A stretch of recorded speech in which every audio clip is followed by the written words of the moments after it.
Hello everyone, welcome to दीवा styling creators drafting and stitching, जहां आपको perfect drafting, cutting and boutique style stitching step by step समझाई जाती है। आज का जो हमारा टॉपिक है वो है क्रॉच पॉइंट। क्रॉच पॉइंट कौन सा होता है? ये अगर मैं बात करूं तो जैसे हमारे प्लाजो हो जाए या हमारे सलवार या अलग अलग बॉटम वियर्स होते हैं, उनमें जो शेप होती है वो इस तरह से होती है, ऐसी शेप होती है। तो ये जो पोर्शन है इसे हम क्रॉच पॉइंट कहते हैं, और ये पोर्शन तो मतलब क्रॉच लेंथ, इसे हम क्रॉच लेंथ कहते हैं और इसे हम क्रॉच की चौड़ाई, क्रॉच विड्थ कहते हैं। तो ये हमने किस हिसाब से लेना है आज हम वो देखेंगे। आज जो मैंने क्रॉच पॉइंट की एक्सप्लेनेशन करनी है वो प्लाजो की करनी है। चाहे आप सिंपल प्लाजो बनाएं, चाहे फिर आप बेल्ट वाला प्लाजो बनाएं जो हम पेंट प्लाजो कहते हैं, उस तरह के प्लाजोस में किस तरह से क्रॉच लेंथ और विड्थ लेनी है वो देखेंगे। सेकंड थिंग, यहाँ पे जो प्लाजो बनेगा वो वन साइड बेल्ट और वन साइड इलास्टिक वाला होगा। अगर हमने फुल इलास्टिक डालना है तो उसमें क्या चेंजेस होंगी, तो जब मैं आपको प्लाजो प्रॉपर कटिंग करना बताऊंगी तो उसमें एक्सप्लेन करूंगी। आज हमारा सिर्फ टॉपिक क्रॉच लेंथ और क्रॉच विड्थ का है, तो वो देखेंगे।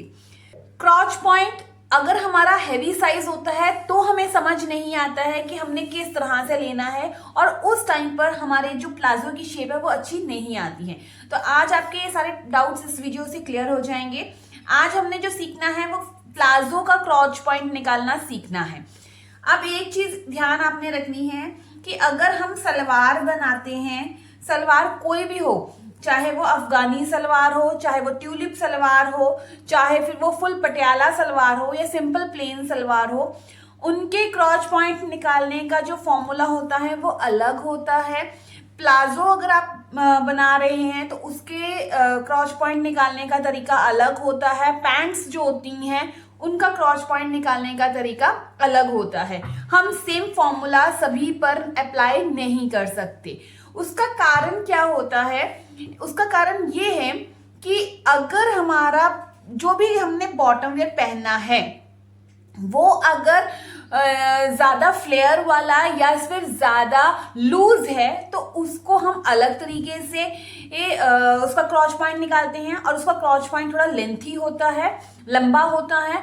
और अगर हमारा जो भी बॉटम वेयर है वो थोड़ा फिटिंग में है या टाइट है, टाइट इन द सेंस जो हमारी बॉडी की शेप में आ रहा है, तो उनका जो क्रॉच पॉइंट होगा वो हमारी बॉडी के साथ ही मतलब लगा हुआ टाइप का होगा, जैसे जीन्स में होता है या पैंट प्लाजोस में होता है। तो उस केस में हमारा क्रॉच पॉइंट जो होता है वो छोटा होता है। तो आज हम जो बात कर रहे हैं वो प्लाजो की बात कर रहे हैं। आने वाली वीडियोस में मैं आपको सलवार और बाकी जो भी हमारे स्कर्ट्स वगैरह या अम्ब्रेला फ्रॉक्स या अम्ब्रेला प्लाजोस वगैरह होते हैं उनके क्रॉच पॉइंट निकालना भी बताऊंगी। चलिए, सबसे पहले अब आपको मैं एक्सप्लेन करती हूँ कि क्रॉच लेंथ हमने कैसे निकालनी है। तो क्रॉच लेंथ निकालने का जो फॉर्मूला होता है उसका फॉर्मूला है हिप डिवाइडेड बाय 4। हम हिप डिवाइड बाय 4 करेंगे, जो भी आंसर आएगा उसमें हमने कुछ इंचेस प्लस करने हैं। कितने इंचेस प्लस करने हैं ये मैं आपको अभी आगे बताती हूँ, क्योंकि यहाँ पे जो हमने इंचेस ऐड करने हैं वो हिप राउंड के हिसाब से ऐड करने हैं।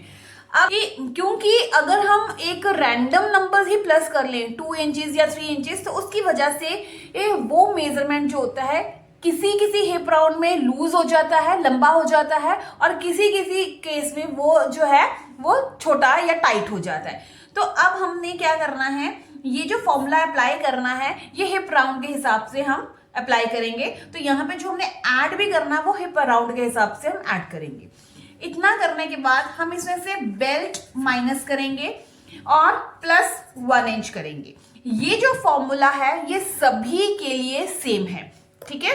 तो हमारा फॉर्मूला क्या हुआ? इजी है formula, hip divided by 4 plus हमने कुछ इंचेस करने हैं, क्योंकि हम हर एक का हिप राउंड अलग है तो उसके हिसाब से हम ऐड करेंगे।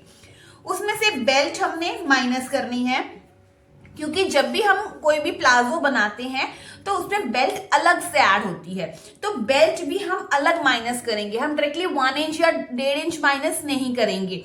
क्यों? क्योंकि कुछ लोग 1 इंच की बेल्ट रखना पसंद करते हैं तो हमें 1 इंच माइनस करना पड़ेगा। कुछ लोगों को चौड़ी बेल्ट पसंद है 2 इंच की, तो वो 2 इंच माइनस करेंगे। कुछ लोगों को 1.5 इंच पसंद है तो 1.5 इंच माइनस करेंगे। इसीलिए मैंने बेल्ट भी अलग लिख दिया है कि बेल्ट आपने माइनस करनी है।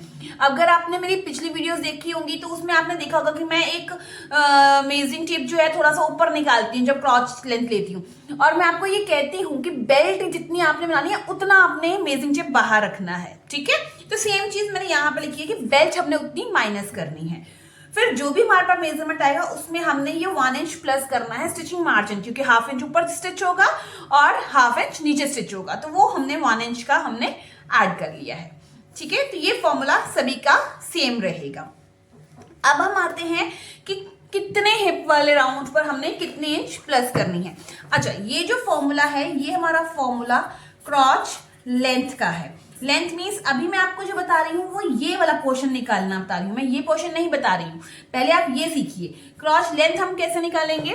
तो उसके लिए अगर आपकी जो हिप है 30 से लेकर 44 तक है, ठीक है, 30 से लेके 44 तक है, तो आपने 2 इंच प्लस करने हैं। अगर आपकी हिप 44.25 से लेकर 50 तक है तो आप 1.5 यानी कि 1.5 इंच प्लस करेंगे। अगर 50.25 से लेकर 60 तक है तो आपने यहाँ पर 1 इंच प्लस करना है। और अगर 60.25 ऑनवर्ड 60 से ऊपर है तो आप इसमें 1/2 इंच प्लस करेंगे। तो सिंपल इसका फॉर्मूला है कि 30 से लेकर 44 हिप साइज तक हम सिर्फ 2 इंच ही प्लस करते हैं, और अगर उससे हैवी हिप है 50 इंच तक फिर हमने 1.5 इंच प्लस करना है, and then 1 inch and 1/2 inch, हम 1/2 इंच कम करते जाएंगे।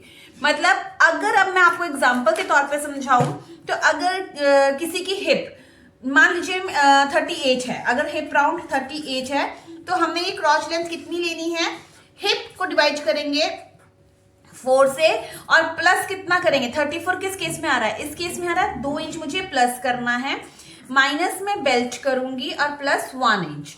तो हिप कितना है मेरा 38 डिवाइडेड बाय 4 तो कितना आया 9.5 प्लस करूंगी 2 इंच।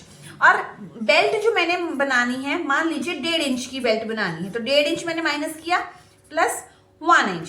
तो अब हम करेंगे 9.5 में 2 इंच हमने प्लस कर दिया, जो भी हमारा आंसर आया उसमें से 1.5 इंच में माइनस करूंगी बेल्ट का, जो भी आंसर आया उसमें करूंगी प्लस 1 इंच, तो कितना आया 11।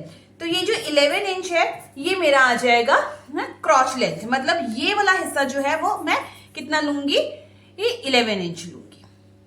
क्लियर है इतना। अच्छा, अब ये 11 इंच कहां से लेना है, ये प्रॉपर यहीं से लेना है, हमें कोई मेजरिंग टेप बाहर नहीं रखनी है, डायरेक्टली हमने 11 इंच पर मेजरमेंट ले लेना है। क्लियर है। अब एक और एग्जांपल ले लेते हैं। अगर किसी की हिप 48 है, अब मैंने हिप राउंड 48 ले लिया, तो उस केस में हम क्या करेंगे 48 डिवाइडेड बाय 4 कितना आया 12 प्लस कितना हमने करना है 48 किस केस में आ रहा है, इस केस में आ रहा है, तो मैंने ये प्लस करना है, प्लस 1.5 इंच मैंने किया। बेल्ट मैं मान लेती हूं कि 1.5 इंच ही उन्होंने बनानी है तो 1.5 इंच माइनस करूंगी प्लस 1 इंच, ठीक है। तो 12 हो गया, प्लस किया मैंने 1.5 इंच जो एक्स्ट्रा हमें मार्जिन चाहिए, बेल्ट का उसमें से 1.5 इंच मैंने माइनस कर दिया, अगेन 12 आ गया, प्लस मैंने 1 किया, यानी कि 13 इंच मुझे क्रॉच एरिया लेना होगा। इतना क्लियर है। अभी आप सिर्फ ये फॉर्मूला अप्लाई करना सीखिए, इसको कैसे यूज करते हैं वो मैं आपको नेक्स्ट वीडियो में बताऊंगी कि कैसे हमने यहाँ पे इसको प्लेस करना है इमेजिंग टिप को और कैसे बनाना है। ये आ गया। इस तरह से कोई भी हिप साइज हो तो आप ये क्रॉच लेंथ निकाल सकते हैं। इससे क्या होगा, आपका क्रॉच लेंथ लंबा नहीं होगा, ठीक है, आसन आपका लंबा नहीं होगा। अब हम बात करते हैं क्रॉच विड्थ की। क्रॉच विड्थ जब हमने निकालनी होती है तो उसके भी जो फॉर्मूला है हिप राउंड के हिसाब से अलग अलग होता है, अलग अलग बॉटम वेयर में। जैसे सलवार का अलग होगा, ट्यूलिप सलवार का अलग होगा, पैंट्स का अलग होगा, प्लाजोस का अलग होगा, तो वो क्रॉच विड्थ भी अलग अलग तरीके से ली जाती है। तो आज जो हम बात कर रहे हैं प्लाजो की कर रहे हैं, तो प्लाजो में मैं आपको यहाँ पे भी हिप राउंड के हिसाब से बता देती हूँ कि हमें कितना एरिया लेना है।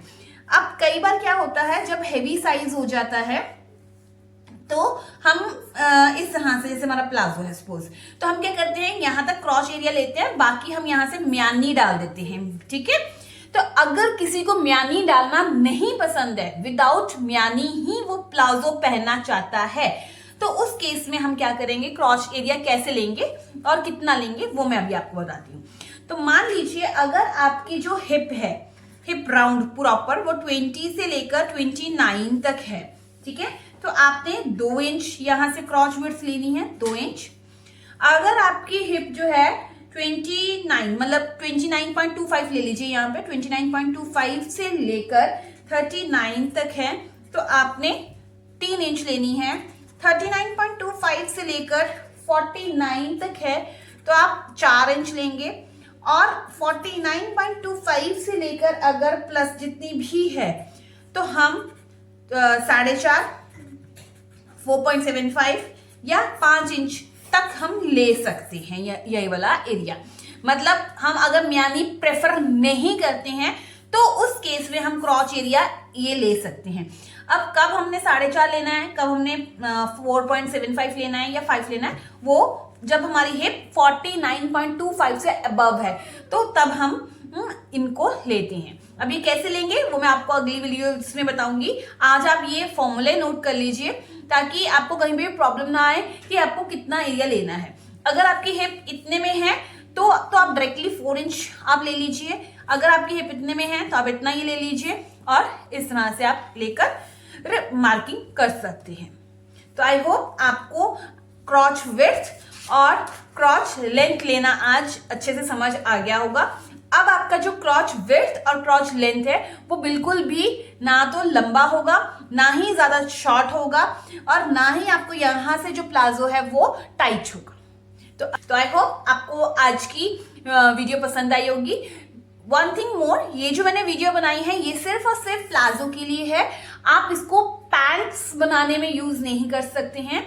हाँ, प्लाजो पैंट प्लाजो में आप यूज कर सकते हैं, और लूज प्लाजो में जो स्ट्रेट प्लाजो होता है उसमें आप यूज कर सकते हैं। बट आप सलवार में ये वाला एरिया इस तरह का फॉर्मूला अप्लाई नहीं कर सकते हैं। ये सिर्फ और सिर्फ प्लाजो का ही मैंने आज आपको बताया है। ठीक है, तो आई होप आपको आज की वीडियो पसंद आई होगी और अब आपका कोई भी डाउट नहीं होगा। तो अब हम मिलते हैं नेक्स्ट वीडियो में। Till then bye bye, take care.